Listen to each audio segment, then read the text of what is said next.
ओम शांति पाल भाई। ओम शांति ईश्वर भाई। पाल भाई, हम आज की मुरली रिवीजन कर रहे हैं। जी। और आज विशेष दिन है पाल भाई, क्योंकि आज स्वतंत्रता दिवस है, 15 अगस्त है, जो पूरे भारत में बड़े उमंग उल्लास से मनाया जाता है। और जब से भारत स्वतंत्र हुआ है तो भारत ने बहुत उन्नति की है, बहुत आगे गया है भारत आज की डेट में। और आज भी मुरली उसी के ऊपर है। जी। जैसे भारत को स्वतंत्र कराया स्वतंत्र सेनानियों ने और सबने मिलके, जो इंग्रजों से छुड़ाया और स्वतंत्र भारत बना, वैसे बाबा भी हमें विकारों से छुड़ा रहा है हमको। बाबा बोलता है, रावण की जमघटों से तुमको मुक्त करता हूँ, सजाओं से मुक्त करता हूँ। और एक, जिसको भारत एक सोने की चिड़िया कहते थे, जहाँ देवी देवताओं का राज था हमारे भारत में, जहाँ इतने हीरे जवाहरात सोना था, तो मोहम्मद गजनी ने कितने बार लूटा एक मंदिर को? 17 बार लूटा एक मंदिर खाली। तो बाकी महलों में कितने, आज भी मंदिरों में राजाओं की, इसमें कितना खजाना आज भी भारत में। तो इतना खजाना भारत में था, हमारा भारत सोने की चिड़िया थी। ऐसा भारत को फिर से दैवी स्वराज्य बनाने बाबा आया है। और बाबा हम बच्चों को इन सजाओं से मुक्त करके फिर से एक नई दुनिया में ले जाता है। तो बाबा बोलते हैं कि मैं जो समझाता हूँ बच्चों को, जो मीठे बच्चे कह के समझाता हूँ, तो उनको तीर लगता है। बाबा बोलता है, तुम भाई भाई को नहीं समझा सकते, मीठे बच्चे नहीं कह सकते। इसलिए बाबा ने एक युक्ति बताई थी कि अगर बाबा की याद में समझाओगे, आत्मा समझ के, तो फिर भी तीर लग सकता है, लेकिन अगर बॉडी कॉन्शियस में आके समझाओगे तो उनको तीर नहीं लगेगा। तो इसके ऊपर ही बाबा ने आज बताया पाल भाई कि समझाने की युक्ति होनी चाहिए। तो बाप फिर रियलाइज कराते हैं बच्चों को। क्या रियलाइज कराते? कि तुम कौन थे, पूरा संसार का ड्रामा का ज्ञान समझाते।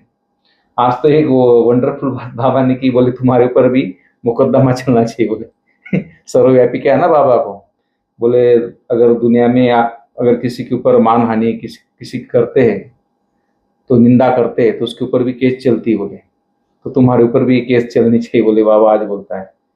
तो बाबा ने इसके सर्वव्यापी के ऊपर आज क्लियर किया है। फिर बाबा बोलते हैं कि किसी भी बात का गम नहीं करना है, क्योंकि तुम्हें स्वयं बाबा मिला है, परमात्मा मिला है। इसीलिए उसकी मत पर चलकर खुशी खुशी औरों का उद्धार भी करना है। फिर बाबा ने पावन बनने की बात आज की पाल भाई, कि ये नॉलेज सोर्स ऑफ इनकम है, इसलिए पावन जरूर बनना है, भाई भाई की दृष्टि के ऊपर आज बोला है। तो इस तरह आज की मुरली पाल भाई, तो आज भी कुछ बाबा की जो मुख्य शिक्षा है उसके ऊपर आज भी प्रकाश डालिए आज की मुरली से। ओम शांति ईश्वर भाई। ओम शांति। आज 15 अगस्त 2024 की मुरली हम लोग रिवीजन कर रहे हैं। बिल्कुल। और आपको happy independence day. Thank you. आज बाबा ने, जैसे भारत गुलाम हो गया था, अंग्रेजों के अधीन हो गया था, तो 15 अगस्त 1947 को भारत आज़ाद हुआ जी। अंग्रेजों से गुलामी मिली, या गुलामी से हमको स्वतंत्रता मिली, अंग्रेजों की गुलामी से। वैसे ही बाबा आज सच्ची स्वतंत्रता के बारे में समझा रहे हैं। सच्ची स्वतंत्रता क्या है? एक्चुअल में जब तक रावण की जंजीरों से नहीं छूटेंगे, तब तक सच्ची स्वतंत्रता नहीं मिल सकती। तो आज बाबा ने कहा है, मीठे बच्चे, बाबा आया है सच्ची स्वतंत्रता देने, जमघटों की सजाओं से मुक्त करने, रावण की परतंत्रता से छुड़ाने। जमघट, जैसे जमदूतों का जमघट लगा रहता है ना, वैसे रावण के जो बाल बच्चे हैं सबका जमघट लगा हुआ है, भीड़ लगा हुआ है। उनके द्वारा जो हमारा विकर्म बनता है, उसकी सजाओं से बाबा मुक्त करने आया है। रावण अर्थात 5 विकारों के वशीभूत होकर के हम जो विकर्म करते हैं, उसके परतंत्रता अर्थात बंधन में है, रावण के बंधन में, उससे हमको छुड़ाने आया है बाबा, अर्थात सच्ची स्वतंत्रता देने आया है।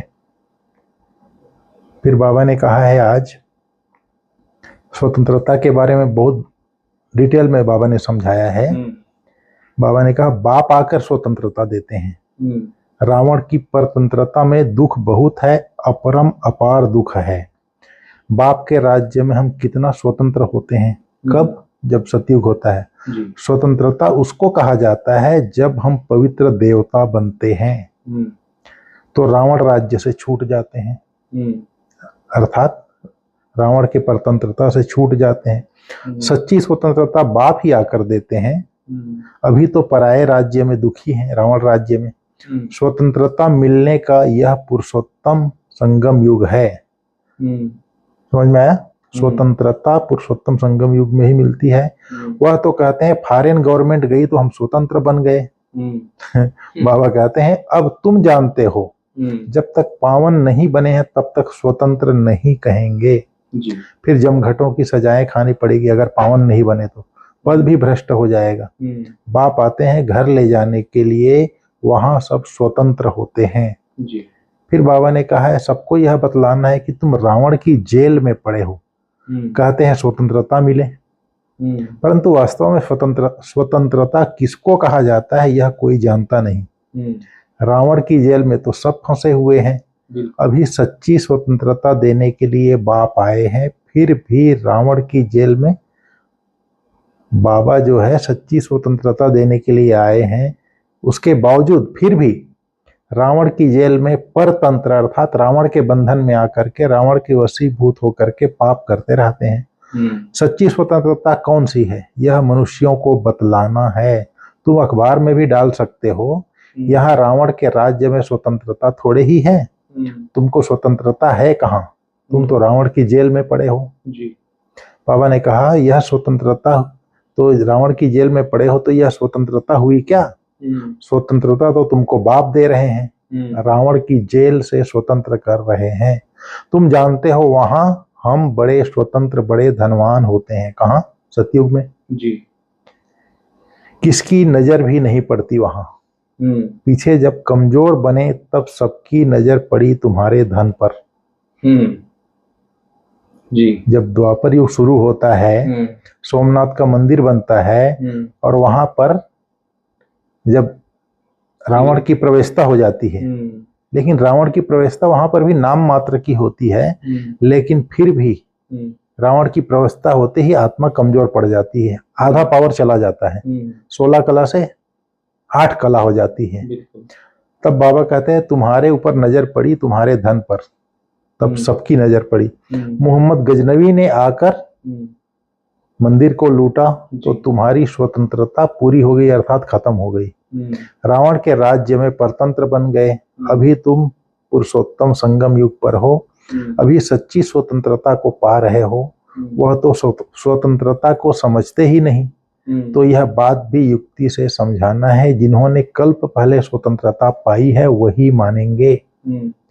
फिर बाबा ने कहा बाप समझाते हैं मीठे बच्चे कहकर जल्दी असर पड़ता है, भाई भाई को समझाते हैं तो असर नहीं पड़ता है।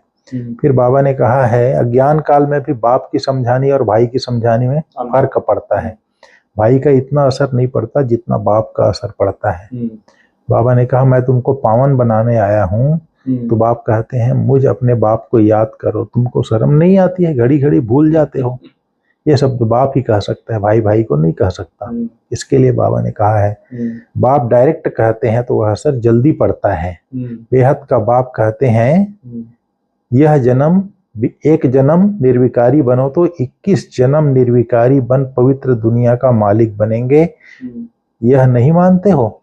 बाप के कहने का तीर कड़ा लगता है, बाप जो कहता है उसका तीर कड़ा लगता है। फिर आज बाबा ने बहुत अच्छी बात कही, हद और बेहद का समझाता है बाबा आज। बेहद का रूहानी बाप बेहद के रूहानी बच्चों को बैठ समझाते हैं। अब यह बेहद का बाप और बेहद के बच्चे ही जानते हैं कि बेहद क्या चीज है, और कोई ना बेहद के बाप को जानते हैं ना बेहद के बच्चे अपने को मानते हैं। जो दुनिया वाले हैं ना बेहद के बाप को ना जानते हैं ना अपने को मानते हैं। ब्रह्मा मुख वंशावली ही जानते हैं इसको बाप को और स्वयं को मानते भी हैं कि हम बेहद के बच्चे हैं, और कोई तो मान भी नहीं सकेंगे। बाबा ने कहा है बच्चे बाप को याद नहीं करते हो, तुम्हें लज्जा नहीं आती है? बाप के साथ तुम्हारा प्यार नहीं है? कितना याद करते हो? बाबा 1 घंटा, किसी ने कहा अरे निरंतर याद करेंगे तो तुम्हारे पाप कट जाएंगे, जन्म जन्मांतर के पापों का बोझा सिर पर है। बाप सम्मुख समझाते हैं तुमने बाप की कितनी ग्लानि की है, तुम्हारे ऊपर तो केस चलना चाहिए, बाबा कहता है। अखबार का उदाहरण दिया बाबा ने, अखबार में जैसे कोई अखबार में किसी की ग्लानि लिखते हैं तो उस पर केस करते हैं ना। फिर बाबा ने कहा जैसे सतयुग, श्री कृष्ण सतयुग का प्रिंस है, उसके लिए कहते हैं 16,108 रानियां थी, बच्चे थे। अभी तुमको तो लज्जा आएगी ऐसा कहने में। कोई पाप करते हैं तो भगवान के आगे कान पकड़ कर कहते हैं हे भगवान बड़ी भूल हुई, रहम करो, क्षमा करो, तुमने कितनी बड़ी भूल की है। बाप समझाते हैं ड्रामा में ऐसा है, जब ऐसे बनो तब तो मैं आऊं। सब कुछ समझा के फिर बोलता है ड्रामा में ऐसा है ही है, जब ऐसा तुम बनो तब तो मैं आऊं। अब बाप कहते हैं तुमको सब धर्म वालों का कल्याण करना है। बाप जो सबकी सदगति करते हैं उनके लिए सब धर्म वाले कह देते हैं सर्वव्यापी हैं। यह कहाँ से सीखे? भगवानुवाच मैं सर्वव्यापी नहीं हूं, तुम्हारे कारण औरों का भी ऐसा हाल हो गया है। सब धर्म वालों का बाबा कल्याण करते हैं, वो भी कहते हैं कि सर्वव्यापी है। बाबा ने कहा तुम ये कहाँ से सीखे? मैं सर्वव्यापी नहीं हूं, तुम्हारे कारण औरों का भी ऐसा काल हो गया है। किसके कारण? आप बच्चों के कारण। शुरुआत। हाँ, बाबा ने कहा, बाप कहते हैं तुम्हारे खातिर सारी दुनिया चट खाते में आ गई है। ये शब्द किसके लिए? खास करके जगदीश भाई के लिए। बच्चे तुमने ही शास्त्र लिखी थी, सबको सर्वव्यापी का ज्ञान दिया, अब तुम ही सुधारो। बाप कहते हैं तुम्हारे खातिर सारी दुनिया चट खाते में आ गई है, निमित्त तुम बने हो। अब सबको समझाना पड़ता है। भले ड्रामानुसार होता है, परंतु तुम पतित तो बन गए ना। भले पतित ड्रामानुसार बने, पर पतित तो बन गए ना। सभी पाप आत्माएं हैं, अब पुण्य आत्मा बनने के लिए बाप को पुकारते हैं। बाबा ने कहा ऐसी क्या युक्ति रचे जो मनुष्य जल्दी समझ जाए। अभी तो तुमको सबको पैगाम देना, यह कहना है कि बाप को याद करो। तुम ही पूरा याद नहीं करते हो, तुम्हारे बोलने का तीर कैसे लगेगा? बाबा ने कहा इसके लिए चार्ट रखो अपना। मुख्य बात है पावन बनने की, जितना पावन बनेंगे उतना नॉलेज धारण होगी, खुशी भी होगी। आज बाबा ने कहा नॉलेज सोर्स ऑफ इनकम है, इसे धारण कर धनवान बनना है। आज दुनिया में भी देखो शास्त्रों का ज्ञान कंठस्थ कर लिए हैं, जगह जगह कथा सुनाते हैं, कितनी कमाई करते हैं। तो बाबा ने कहा नॉलेज धारण करो तो खुशी भी होगी। बच्चों को बहुत खुशी होना चाहिए, हम सबका उद्धार करें। बाप ही आकर सदगति करते हैं। यहाँ तुमको बेहद का बाप मिला है तो तुमको स्वर्ग से भी जास्ती खुशी होनी चाहिए। समझ में आया जी? बाप कहते हैं तुम मेरी संतान हो, रावण के थोड़े ही हो। मैं तुमको राज्य भाग्य देकर गया था, तुम अपने राज्य में कितने स्वतंत्र थे। अब फिर वहां जाने के लिए पावन बनना है। वो स्वतंत्र राज्य अर्थात सतयुग में जाने के लिए फिर पावन बनना है। बाबा कहते हैं, भगवान कहते भी हैं भगवान सबको लिबरेट करो, परंतु समझते नहीं कि लिबरेट कैसे करते हैं। बच्चे कहाँ मूंझ पड़ते हैं, कहेंगे बाबा हमको लिबरेट कर अपने घर ले चलो। एक बार ब्रह्मा बाबा बच्चों को घुमाने के लिए पहाड़ी पर ले गया था ना, उसका उदाहरण दिया है। जैसे तुम फागी में जंगल में मूंझ गए थे, रास्ते का मालूम नहीं पड़ता था, फिर एक उधर का लोकल व्यक्ति मिला, बाबा ने कहा फिर लिबरेटर मिला, रास्ता बताया, तब फिर आए। बेहद के बाप को भी कहते हैं बाबा हमको लिबरेट करो, आप चलो, हम भी आपके पीछे चलेंगे। सिवाय बाप के और कोई रास्ता नहीं बताते हैं। कितने शास्त्र पढ़ते थे, तीर्थों पर धक्के खाते थे, परंतु भगवान को नहीं जानते, तो ढूंढेंगे फिर कहाँ से? सर्वव्यापी है तो फिर मिलेंगे कैसे? जब सर्वव्यापी कहते हैं तो मिलेंगे कैसे? कितना अज्ञान अंधियारा है। सर्व का सदगति दाता एक बाप है, वही आकर तुम बच्चों को अज्ञान अंधेरे से निकालते हैं। जो सदगति दाता है वही अंधेरे से निकाल सकता है। फिर आज बाबा ने कहा है जमघटों की सजाओं, सच्ची स्वतंत्रता पाने के लिए पावन जरूर बनना है। आज बाबा ने कहा है नॉलेज की लाइट माइट से रॉन्ग को राइट में परिवर्तन करने वाले ज्ञानी तू आत्मा भव। कहा जाता है नॉलेज इज लाइट माइट।